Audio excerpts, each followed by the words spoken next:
Leader of the House, Andrea Leadsom. Thank you, Mr. Speaker. The business for the week commencing the 18th of December will be Monday the 18th of December, consideration in committee of the Finance Bill, Day 1. Tuesday the 19th of December, continuation of consideration in committee of the Finance Bill, Day 2, followed by a motion to approve a statutory instrument relating to terrorism, followed by a motion to approve European documents relating to the Schengen Information System. Wednesday the 20th of December, conclusion of continuation in committee of the European Union Withdrawal Bill, Day 8. Thursday the 21st of December, general debate on Russian interference in UK politics and society, followed by a general debate on matters to be raised before the forthcoming adjournment. The subjects for these debates were determined by the Backbench Business Committee. On Friday the 22nd of December, the House will not be sitting. The business for the week commencing the 8th of January will include, on Monday the 8th of January, the second reading of the Taxation Cross-Border Trade Bill.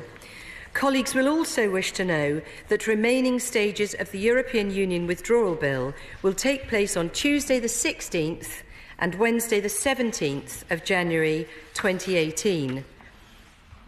Mr. Speaker, 6 months have passed since the awful tragedy at Grenfell Tower. Our hearts go out to those who suffered such trauma and who have had to rebuild their lives after such terrible loss. This was a truly unimaginable tragedy, and it should never have happened.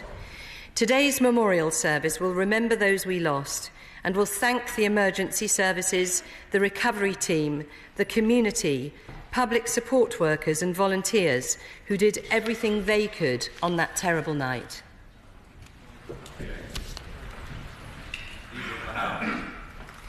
Thank you, Mr. Speaker, and certainly I share in the great tribute from the lady opposite to those who suffered so much in the Grenfell tragedy, and our thoughts and prayers are with them today and all the time. And the government has been committed all the way through in this last terrible 6 months for the survivors and the families, that their needs will be taken care of, and that is something the government remains absolutely committed to.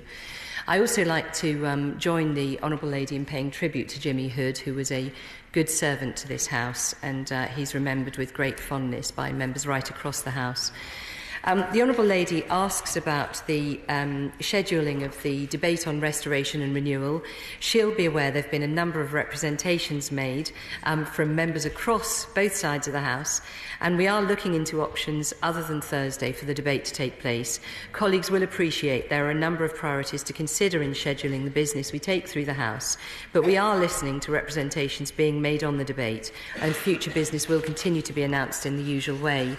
The Honourable Lady asks about the issue of the Sifting Committee, and I want to pay tribute to my honourable friend, the member for Broxbourne, for the work of the Procedure Committee in proposing amendments, which I've been happy to confirm that I will propose changes to standing orders once the bill has received royal assent, so that we can begin the work of the Sifting Committee as soon as possible. The Honourable Lady asks about viewing the sector analysis. She'll be aware that the government has satisfied the motion, and you yourself, Mr. Speaker, have just confirmed that on taking advice from the Brexit Select Committee that you are satisfied, that they are satisfied that there has been no contempt, and on further representations you've confirmed that that remains your view. On ACOs, this is a very important point.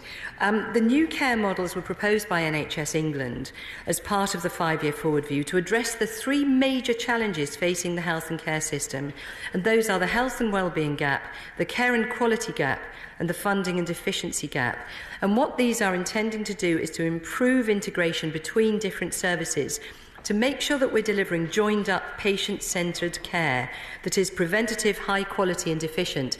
I think we can all agree that it's vital that we focus on making the most productive use out of the resources available to us in the NHS.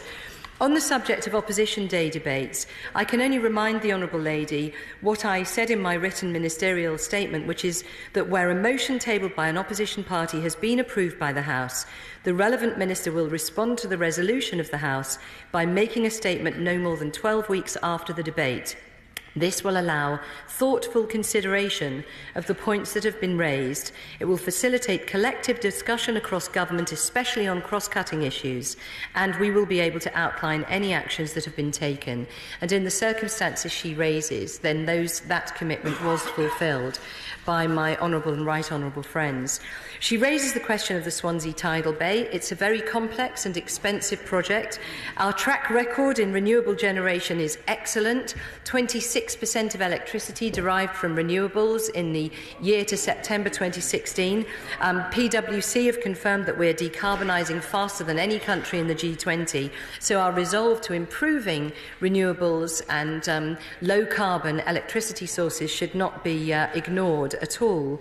And then finally, the Honourable Lady raises the question of action taken for those victims of Grenfell Tower. And I just want to reiterate that we are working closely with the Royal Borough of Kensington and Chelsea to ensure that we provide all 151 households from Grenfell Tower and Grenfell Walk with a new home in social housing.